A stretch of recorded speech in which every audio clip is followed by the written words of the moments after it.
مصر كلها حزينة على المطرب الشعبي أحمد عامر، الشاب صاحب الصوت الجميل الهادي اللي الموت خطفه بشكل مفاجئ من وسط أسرته وأصدقائه ومحبيه. أحمد عامر كان من المطربين المختلفين في الغناء الشعبي، هو صديق كل الفنانين وما كانش له مشاكل مع أي حد وما كانش له شلة، ووصل بنفسه وبجهده ومحدش ساعده.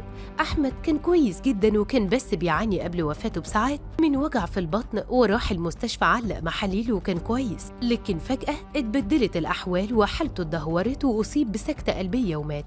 أحمد عامر راح المستشفى على رجليه لكن رجع على قبره. الوسط الفني كله حزين ومصدوم وزملائه المطربين بيعيطوا ومش مصدقين، وحمو بيكا وشحتة كاريكا حذفوا أغانيهم معاه من على صفحاتهم وطالبوا كمان كل الناس إنها تحذف أغانيه، وده اللي أثار ردود كتير عليهم لأنهم ما زالوا بيغنوا هم كمان وعن إمكانية اعتزالهم. كمان الفنان محمود الليثي وأخوه حمادة الليثي انهاروا من البكاء، ومعاهم سعد الصغير ورحمة محسن وكمان رضا البحراوي وغيرهم كتير من المطربين، والكل مش مصدق اللي حصل. كمان في واحدة بلوجر قريبته كشفت عن سر لأول مرة وقالت: أقول لكم سر عن أحمد، تعرفوا إن أحمد ما كانش بيشرب حتى السيجارة ولا كان بيحط في بقه أي حاجة، وكان دايما يقول لي إنه نفسه يبطل الشغلانة دي. قالت كمان إنه كان شديد الاحترام وما كانش يقبل يغني في وجود رقاصة على المسرح. قالت كمان ما كانش أبدا يغني جنبه رقاصة وكان ممكن يسيب المكان ويمشي لو طلعت واحدة جنبه. أقسم بالله مش بكدب عليكم،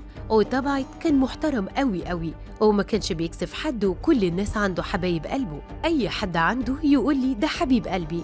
اختتمت رسالتها بنداء مؤثر وطلبت فيه جمهور أحمد عامر بمسح جميع أغانيه احتراما لرغبته. ما تشغلوش أغانيه، امسحوها أرجوكم، هو كان نفسه يبطل الشغل ده أصلا.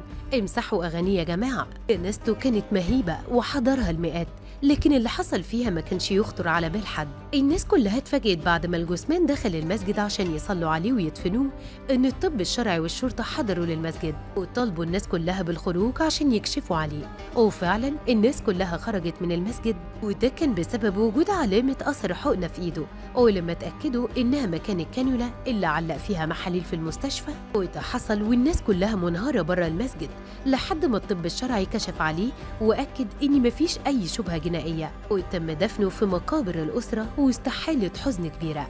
رحمه الله.